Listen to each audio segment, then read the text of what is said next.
Hi guys, welcome to my blog. हाँ, मैंने इसमें ना कोई एडिटिंग की है और ना ही बैकग्राउंड सजाया है, कुछ नहीं, एज इट इज़ जो है वही। बहुत किया यार, 5 सालों से जो है परेशान हो गया। भैया बैकग्राउंड अच्छा होना चाहिए, बैकग्राउंड अच्छा होना चाहिए, एडिटिंग अच्छी होनी चाहिए, साउंड अच्छा होना चाहिए। घंटा कुछ नहीं। अब ना मैं बिल्कुल अनफिल्टर्ड वीडियो बनाऊंगा, जो है जैसा है वही बनाऊंगा और खुल के सच बोलूँगा।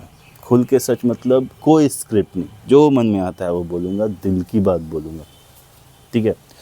देखो, एक्चुअली बहुत बुरी स्थिति में हूँ मैं। बुरा स्थिति इन द सेंस कि दिमाग की हालत ठीक नहीं है, दिल की हालत ठीक नहीं है। ऐसा इसलिए क्योंकि हम लोग ना बचपन से एक सपना देखते हैं। हम लोग 4-5 दोस्त होते हैं, बैठ के सपना देखते हैं, और जब वो कंपटीशन चल रहा होता है ना सपने का, तो कोई कहता है मैं डॉक्टर बनूंगा, मैं इंजीनियर बनूंगा, तो उस कंपटीशन में भी हम आगे बढ़ना चाहते हैं कि वो सिर्फ डॉक्टर, हम सर्जन, ठीक है, वो सिर्फ इंजीनियर बनेगा, साला हम पूरा कंपनी बसा देंगे।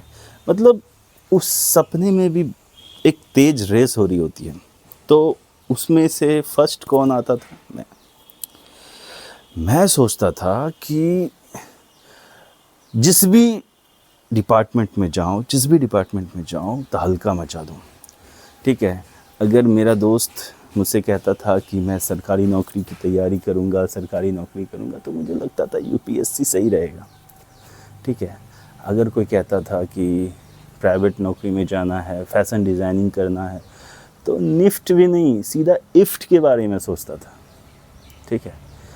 अगर मुझे लगता था, कोई कहता था कि नहीं मुझे नाटक करना पसंद है, एक्टिंग करना पसंद है, तो मैं सीधा डायरेक्शन की ओर जाता था, प्रोडक्शन की ओर जाता था कि नहीं फिल्म बनानी है ना। मतलब सपनों की रेस में भी मैं आगे रहना चाहता था। सबके बड़े बड़े सपने थे। धीरे धीरे सब आगे बढ़े। वक्त वक्त ना सब कुछ समझा देता है यार, सबको समझा देता है। सभी दोस्त सही समय पे सही दिशा में निकल गए, क्योंकि उनके गार्जियन ऐसे थे जो उन्हें ज़बरदस्ती कहो या फिर समझा बुझा के कहो, प्रेशर में कहो, उनको सही दिशा में भेज दिया। लेकिन हमारे गार्जियन थे कमज़ोर। उनको लगता था बेटा ऐसा कह रहा है तो कर देगा, और कर देगा तो सब सारी गरीबी, 7 पुश्तों की गरीबी ख़त्म हो जाएगी। तो इस हिसाब से मुझे भी छूट मिली, चाहे जिद करके मिली हो या फिर मैंने कन्विंस किया हो अपने इस चीज़ के लिए, तो छूट मिली मुझे। ठीक है। एक समय के बाद, एक समय तक मैं भी बहुत प्रेशर में था, ज़बरदस्त जबरन ज़िंदगी में था, लेकिन एक समय के बाद मुझे छूट मिली। ठीक है। तो मैं क्या करता? मतलब जब छूट मिली तो सबसे पहले मुझे लगा कि ज़रूरत है पैसे की, ट्रेनिंग की, है ना, टीम की, ये सब की ज़रूरत है। कैसे होगा? मेरे पास तो जो सारे दोस्त थे उन सब के सपने अलग अलग थे, और वो सब अपने अपने रास्तों पे चले गए। ठीक है। जिन जिन दोस्तों के साथ मैं कुछ देर चला, जैसे सरकारी नौकरी करने की बात हो या प्राइवेट जॉब करने की बात हो, चला, लेकिन मेरा मन बिल्कुल नहीं माना, क्योंकि मुझे लगता था कि मैं कुछ और करने के लिए बना हूँ। आई थिंक क्या करने के लिए बना हूँ, जो मेरे दिल में हमेशा वो था, जो हमेशा मेरे दिल से आवाज़ आई थी, वो कुछ और थी, और मैं उसके पीछे था। उसके पीछे मुझे ना दिखा कैरियर, ना मुझे प्यार, ना कुछ नहीं दिखा। मुझे लगा कि नहीं, वहीं जाना है। तो सबसे पहली बात तो वो क्या था, उसे पाने के लिए मुझे क्या करना था। तो मैंने सबसे पहले नौकरी स्टार्ट की। ठीक है। तो अब यहाँ ऐसी बात हो गई कि मैं जैसे जैसे अपनी ज़िंदगी मतलब चाहता था जीना, वो मैं जी नहीं पा रहा था। जैसे ही मैं माँ बाप के हाथ से निकल के दुनिया की गोद में जाके बैठा हूँ, उस समय से दुनिया और वक्त ने मुझे नचाना शुरू किया कि बेटा तेरे सपने, है ना।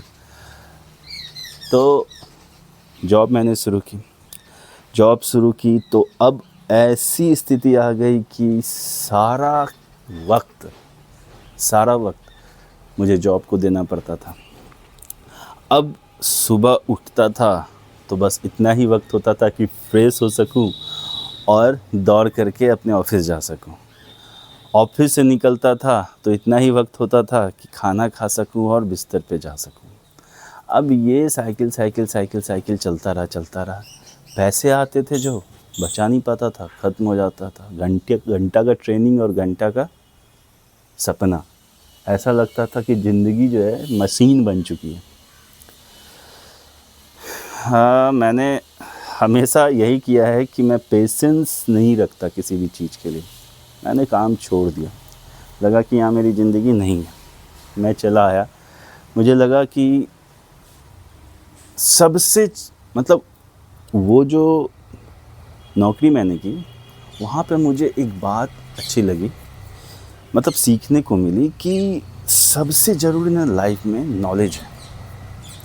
नॉलेज अगर आपके पास है तो आपकी इज्जत होगी, कहीं भी आप हो तो होगी, ठीक है। दूसरा पैसा, है ना। तो आप कहेंगे कि नहीं पहले पैसा उसके बाद नॉलेज। भैया मैं कहना चाहता हूँ, दो बंदों को खड़ा कर दो, ठीक है, आप दोनों को बोलने के लिए बोलो, लोग समझ जाएंगे कि किसके पास नॉलेज है और किसके पास पैसा है, ठीक है। और उस हिसाब से वो इज्जत देना शुरू करेंगे। तो नॉलेज की हमेशा हर जगह पूछ होती है, ये मैंने वहाँ पे समझ लिया कि यहाँ भैया हमारी रिस्पेक्ट नहीं है, यहाँ हमें मशीन की तरह काम कराया जाए। हाँ, अगर आपके अंदर कोई स्किल है तो उस स्किल की वजह से आपको रिस्पेक्ट मिल सकता है। तो मैं भैया क्या स्किल ढूंढूं? मैंने दूसरी जॉब पकड़ी, मैंने वहाँ पे मुझे कंप्यूटर मिला था, इंटरनेट मिला, तो मैंने सर्च करना शुरू किया कि क्या हो सकता है। तो वहाँ पे मुझे सबसे बढ़िया लगा कि मैं ना एड फिल्म कंपनी में ज्वाइन करूं। तो उसके लिए जो ट्रेनिंग होती है मास कम्युनिकेशन, तो उसमें 4-5 लाख का खर्चा था। 4-5 लाख मेरे बाप दादा परदादा मिला के भी जमा नहीं कर पाते। तो लगा कि अब इसको छोड़ देना पड़ेगा। एक्टिंग सीखूं, उसमें भी पैसा, क्या सीखूं?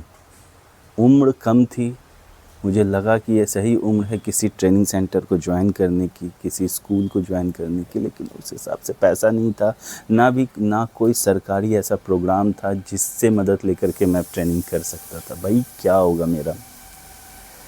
तब फिर मुझे लगा कि चलो एक ऐसी पढ़ाई करते हैं जिससे हमारा काम भी चले और फिर अपने सपने की तरफ आगे बढ़ा भी जाए। सपना क्या है मैं आपको सबसे अंतिम में बताऊंगा। तो मैं स्टार्ट हो गया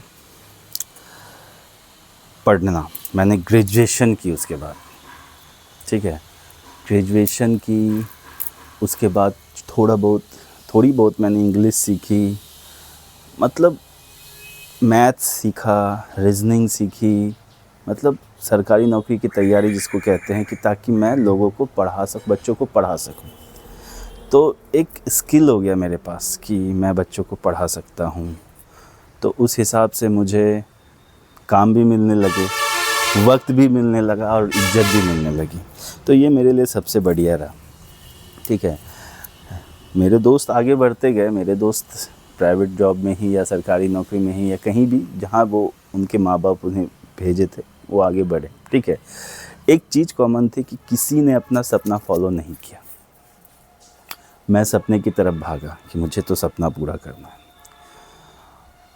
आगे की कहानी मैं बाद में बताऊंगा, लेकिन मैं हो सकता है फिर से ये कहानी सुनाऊं, क्योंकि पहली बार मैं कुछ भी बोले जा रहा हूँ, मुझे समझ नहीं आ रहा है, क्योंकि आज तक मैं स्क्रिप्ट पढ़ के बोलता था, सोच समझ के स्क्रिप्ट लिखता था, फिर बोलता था, लेकिन अभी मैं अनकट स्टोरी डाले जा रहा हूँ। तो जब ये रियलाइज़ हो जाएगा मुझे कि मैं अब सही कर रहा हूँ, ठीक है, सही से बोल पा रहा हूँ, तो मैं आगे की कहानी फिर सुनाऊँगा। तब तक के लिए